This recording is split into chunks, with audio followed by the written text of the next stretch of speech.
Most dashcams don't fail until you actually need them. We've got 4K in front, pero pagdating sa likod, malabo. Sa loob, halos wala kang makuha. At sa gabi, good luck.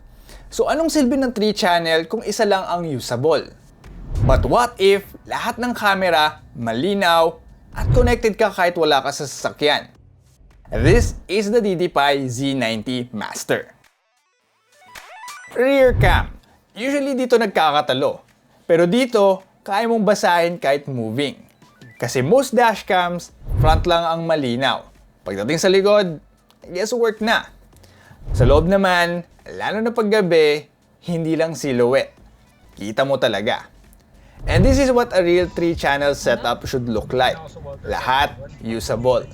And hindi lang siya nagre-record. Kahit wala ka sa sasakyan, kita mo pa rin. Kahit gabi, front, rear, hindi ka iiwanan. So paano niya nagagawa yan?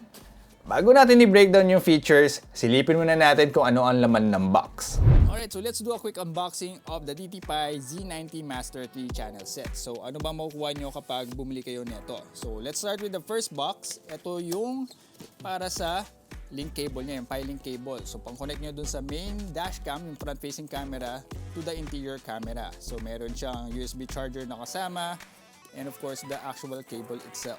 Ito. Yan. So that's with the first box. Let's move on to the second box. So ito naman yung Mini 3X nyo. So it has the manuals, extra adhesive right here, installation tip, and of course the actual dashcam itself. So ito siya. Yan. Natitilt mo din to para ma-adjust mo yung angle ng dashcam. And of course, it comes with the USB charger and power cord or cable as well. And for the main highlight, the actual Z90 Master. So if you got the dual channel set, ito yung makukuha nyo, yung front and rear camera. So let's have a quick look of the main dashcam. Ayan. So you have the Z90 right here with a 3-inch screen if I'm not mistaken. Tapos may mga buttons siya dyan sa baba. And of course, natitilt mo din tong kanyang lens para ma-adjust mo yung angle. And the gold accent around it. So that's with the main camera. And also you get the rear camera. So ito, 4K na siya. Unlike with the other dashcams na HD lang yung quality. Ayan. So natitilt mo din to syempre. Of course, manuals, additional adhesives, mga electrostatic film mo, power cables, and of course, you have a CPL filter para ma-adjust mo or matanggal mo yung glare doon sa dashcam. So mas malino yung makukuha mong footage, mas clear, walang mga sinag na nakikita sa screen. So USB charger as well, and that's pretty much it. So that's the quick unboxing for the Z90 3-channel set. Of course, meron niyang mga additional accessories for the Z90. So let's start with the 4G Cloud Box. So ito, pwede mong gamitin or magagamit mo siya kapag iniwan mo yung sasakyan mo and gusto mo makita yung nakikita ng dashcam mo far away from your vehicle. So yan yung itsura ng 4G Cloud Box.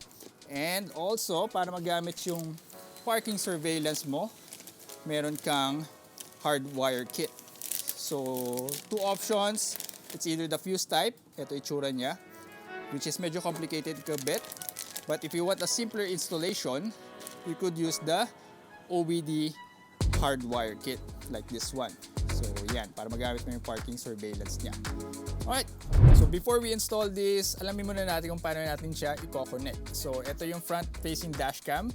And then on the D port, yung D cam port, that's for your rear camera. So the straight one goes to your rear camera and then the angled one goes to your front-facing camera. Then on the power port, dyan may connect yung Pi-Link cable, which is this one.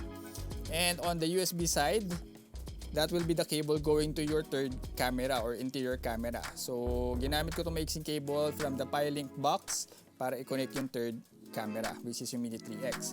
And then from that, yung female port, dyan mo nisasaksak yung USB cable mo going to your USB charger or your OBD hardwire kit or your hardwire kit cable. So yan yung setup with the 3-channel set without the 4G Cloud Box. Then ito naman kapag yung complete set with the 4G Cloud Box and the interior camera. So same setup with the rear camera. So dun sa DCAM slot niya, cable going to your rear camera. And then dun sa power slot niya, isasaksak mo yung 4G Cloud Box. Ayan. And then yung 4G Cloud Box sa cable, meron siyang female Type-C. Diyan mo naman i-connect ngayon yung Pi-Link cable, which is this one. So meron siyang USB-A na output dito para doon mo isasaksak yung interior camera or yung third camera. So ginamit ko itong mixing cable from the Pi-Link box. And then from there, isasaksak mo na yung power cable mo going to your USB charger or isasaksak mo dito yung hardwire kit mo or yung hardwire cable mo. So for installation, pretty straightforward. Install nyo muna yung front-facing camera. So hanap kayo ng magandang spot sa windshield nyo and then dikit nyo yung electrostatic film and then the dashcam itself. And similar story with the rear camera and third camera. But this time, gagamitin nyo yung app para makita nyo na maigi kung ano yung nakikita ng dashcam. And then just connect all of the cables tulad nung pinakita ko kanina and itago nyo siya under the interior trims ng maayos gamit ng plastic prying tool na kasama nung dashcam. And lastly, don't forget the power cable. So isaksak nyo siya sa USB charger or sa OBD port kung gumagamit kayo ng OBD hardwire kit. And of course, don't forget to install the SD cards on the two dashcams and the SIM card on the 4G Cloud Box. So ito na yung core ng Z90 Master. Hindi lang multiple cameras, kundi sabay-sabay na high quality recording sa bawat angle. Front and rear, both 4K. Gamit ng Sony IMX67 sensors. Mas malaking sensor kaya mas malinaw ang kuha kahit low light. Mas kaya nitong ibalanse ang bright at dark areas para readable ang plates at details. Habang ang interior naman records in 3K. May triple HDR processing din para kahit contrast heavy or low light, controlled ang exposure at detail. May infrared lighting kaya kahit gabi o madilim ang loob, klaro pa rin ang tao at galaw sa loob ng sasakyan. At eto na nga yung tinutukoy ko kanina, yung 4G connectivity via Cloudbox. Required ang hardwire kit dito pati yung 4G Cloudbox para ma-activate yung functionality na ito. Once active, pwede mo i-access ang dashcam remotely kahit wala o malayo ka sa sasakyan mo. Meron itong live view na nakikita mo kung ano yung nakikita ng dashcam in real time. Pwede kang kumuha ng picture o video gamit ng dashcam. Bukod dyan, pwede mo rin kausapin yung mga nasasakyan gamit ng call function nito. What's up? Makikita mo rin kung nasaan yung sasakyan in real time. Meron din itong geofencing feature na nag-a-alert kapag may movement in or out sa preset area. At syempre, cloud storage din para automatic backup ng mga emergency snapshots. Useful ito sa mga senaryo tulad ng kapag nagpapaayos ka ng sasakyan, lalo na kapag iniwan sa shop o kasa, o kapag hiniram ng kakilala mo yung sasakyan mo at gusto mo pa rin mabantayan ito. Meron din itong D-Squared Save System Dual Storage Protection, primary recording sa memory card, at automatic fallback sa built-in 64GB storage kapag nag-fail ang SD card, para hindi mawala ang important footage kahit magkaproblema ang SD card. Sa parking mode, gumagamit siya ng AI ISP processing. Meaning, kahit low light or almost dark na paligid, na-enhance ang image clarity para usable pa rin ang footage. May 24-hour parking surveillance din, pero kailangan din ito ng hardwire kit para tumakbo ito. Once active, tuloy-tuloy ang monitoring kahit naka-off ang engine. May time-lapse recording para tipid sa storage habang nakapark at may collision detection na automatic nagre-record at nagsisave kapag may impact. At ito naman yung mga iba pang features.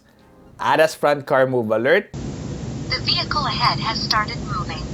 fatigue driving alert, manual exposure adjustment. So kung medyo nasisilaw pa rin yung dashcam mo sa gabi sa mga kasalubong na sasakyan o sa harap mo, pwede mo i-adjust yung exposure para mas kita yung plaka. Siyempre, meron din yung low voltage protection para sa mga naka-hardwire setup, voice command, Take photo. at app connectivity. And now for the pros and cons of the DDPi Z90 Master. So starting with the pro, the biggest one is the 3-channel high-quality recording. So 4K front, 4K rear, and 3K interior, talagang malinaw lahat ng angles mo, mapagabi man yan o araw. So si Z90 pa lang ata yung nakikita kong may gantong high resolution recording for all of the cameras.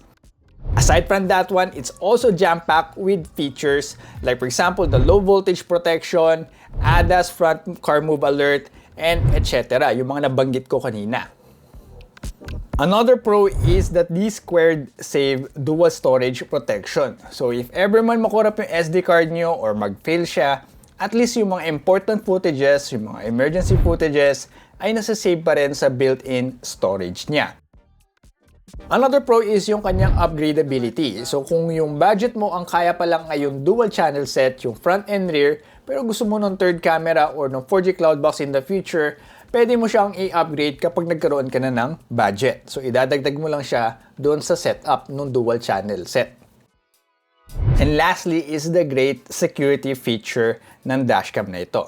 So with the 4G Cloudbox plus the parking surveillance, talagang bantay sarado mo yung sasakyan mo kahit saan man yan mapunta or mapark.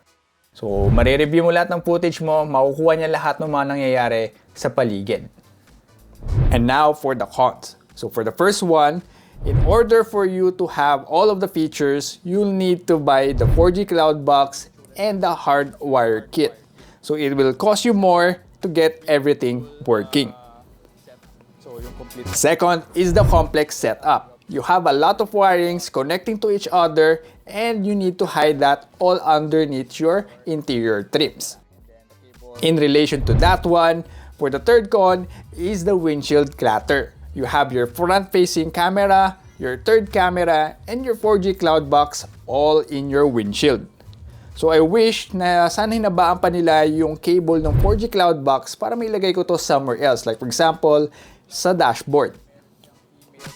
And lastly ay yung oil spill or rainbow effect sa kalangitan during daytime dahil sa CPL filter. So I made sure na in-install ko na maayos yung CPL filter pero lagi pa rin lumalabas ito kapag kinakabit ko itong filter. Pero gumagana naman yung CPL filter in reducing glare and unwanted reflections. So para kanino nga ba tong DDPi Z90 Master? So ito ay para sa mga drivers or car owners na gusto yung complete and high quality coverage. So lahat ng angle may kuha sila, harap, likod, pati interior para complete evidence or complete footage. So kung may mangyari mong masama, lahat ng angles kuha mo at nasa high quality. Para din ito sa mga tao na madalas iniiwan yung sasakyan nila sa mga parking lots. So talagang bantay sarado mo yung sasakyan mo with the 4G Cloud feature and pair it with the 3-channel high quality recording. So kahit malayo ka sa sasakyan mo, makikita mo pa rin yung paligid nito. And it's also for rideshare drivers na gusto yung high quality interior camera for documenting passengers and also as an extra safety. So if you want to grab the DDPi Z90 Master, I'll be providing a link down in the description below or check out the tagged product on this video.